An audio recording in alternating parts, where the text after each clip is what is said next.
everyone, it's Kimber Schaefer here with Rage in the Cage OKC News. We are talking all things Rage in the Cage 65, even though we are just getting off of 64, where Aric Mercado here fought Blake Morton, and you got a surprise. Yeah. So those of you out there, I'm going to let Aric tell you what that surprise was.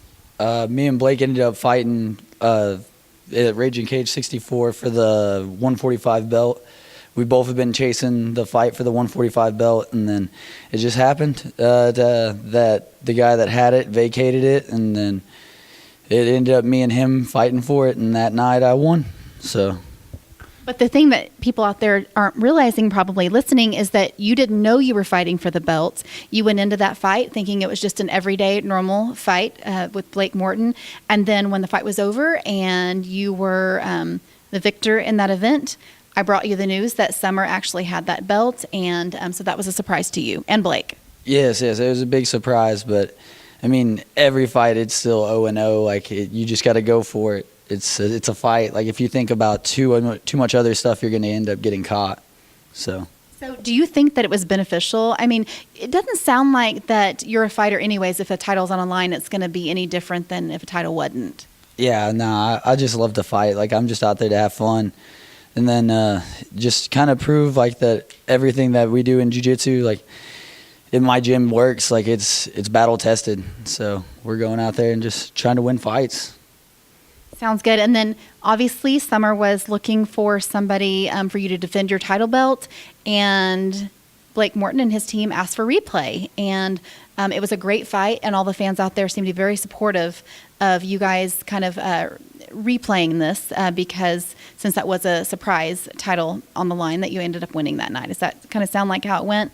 Yeah, and no one else wanted to step up, kind of take it. I wanted to stay active, just wanted to keep fighting. I want to try to get as many as I can in this year, and me and Blake had a good fight. I mean, like he landed the most significant strikes I've had anyone land on me out of my 4 fights, so I feel like it's an all right run back. I mean, it was a quick finish. There is a difference in between our grappling and our striking, so it could go either way because it's a fight. It's always 50-50. And he did rock you in there. That's one of the first time you said somebody's ever landed a hit, right? I'd say significant strike. I wouldn't say rocked. I kicked right up, came right back to my feet. I smiled at him, and then I realized, like, we are pretty good friends, and we do want to eventually train together. He came in there with the distance and the timing perfect and the mindset to kill. I was still thinking like a friendly sparring match, and then once I got kicked in the face, it kind of switched over. Like, I'm in a fight. I need to turn this up and fix this because I'm about to get outstruck. Well, and I will say that at the end of the fight, you obviously won that fight, and normally I'll only interview the winner of a fight, and you came up to me and you said, keep Blake in here. You wanted him to have his moment as well, and I thought that was really nice of you and really kind of you. Yeah, like I said, there's no ill will between us, but we're both gonna go for the finish in this fight. But he had something that he wanted to get out and say, and like he's from Oklahoma, so I mean he's got more people here to listen to than I do. I do bring a little crowd with me, but he had family and friends he wanted to address, and that's all cool with me.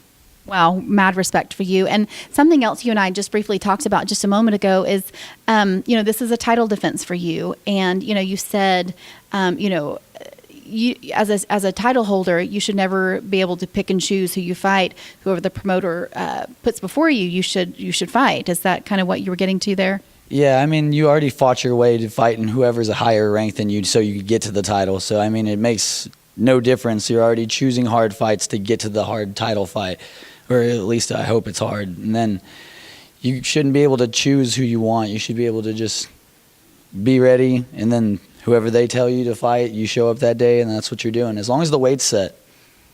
Amen to that. And that's, I know I told you just a minute ago, that's wise words, even for, some of our pro fighters that might need to learn that, because even I've heard, and I'm not a matchmaker, so I don't have to deal with that aspect, but I have heard of, and I've seen other promoters talk about pro fighters wanting to turn down certain matchups when they are holding a title, which I don't really feel like is, it shouldn't happen. If you got the title and somebody wants to fight for it and the promoter feels like it's a fair fight, then I think it should happen. Yeah, I mean, they're the ones signing the checks, so at the end of the day, it's their choice. I mean, you could rather get your title vacated or you take the fight. I mean, that's just how I see it. Yeah, definitely wise words. Tell me a little bit about, you're from Amarillo, in that area. Tell me a little bit about your training out there and your gym that you train at. I train out of the Grind MMA out of Canyon, Texas. The head coach, Austin Riggin. Also, there's 3 black belts there. Of course, Austin Riggin, Juan Martinez, Justin Rice. And then I also do boxing at Texas Elite Fight Club by Jose Montez, and just have a very great group of people around me and amazing teammates. They push me every day, and nothing's easy. Every training session is uncomfortable for me. Like, it's now that I've told them I wanted to be a fighter, it's never an easy day. Like, I'm always stuck in the middle. I'm in the bad positions. You kind of need to choose your words wisely around my coaches when you tell them you want to be a fighter, because it's funny seeing how hard they push you, but it's amazing because I've listened to everything they've said, and I've came out with a win every time, and I've finished every fight. So, I mean, it's working. Definitely working. And let's talk about, as you said, you've got 3 wins, no losses there in the cage. What made you want to be an MMA fighter in the first place, though? I used to wrestle in high school, and then me and my buddies messed around, like growing up younger and just being adolescents. And then finally around 22, because I'm 25 now, but around 22, we got our stuff together, and then we started training, and then we were just beating each other up at the gym.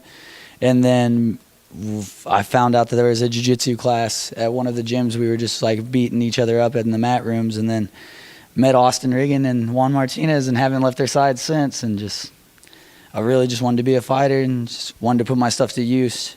And then they've like showed me the path the whole way. So I owe it all to them. Very nice. Always good to hear that. And I'm so impressed that you made the drive out here for our pre-fight interviews. Any last words, any shout outs before we wrap it up? Just to Hero Nutrition, Tony Busing, the Shake Bay. He's always hooked me up since I've started. And then, of course, the Grind MMA and Texas Elite Fight Club. And that's it. Sounds good. I have mad respect for all of those guys out there. Got to meet them. I met you guys before, but I got to talk to them a lot more after the fights, because obviously being in a casino, we were all hanging out after the fights. Was mad respect for all of you guys out there. And mad respect for anybody out there that comes to see this event. Rage in the Cage 65 is going down April 20th at the Sugar Creek Casino. Tickets are very limited. The fighters out there are kind of battling over them. You got some tickets? I barely got some tickets. I think I got like 30 tickets, so better get them quick. Like you said, get them quick, and we will see you April 20th at the Sugar Creek Casino.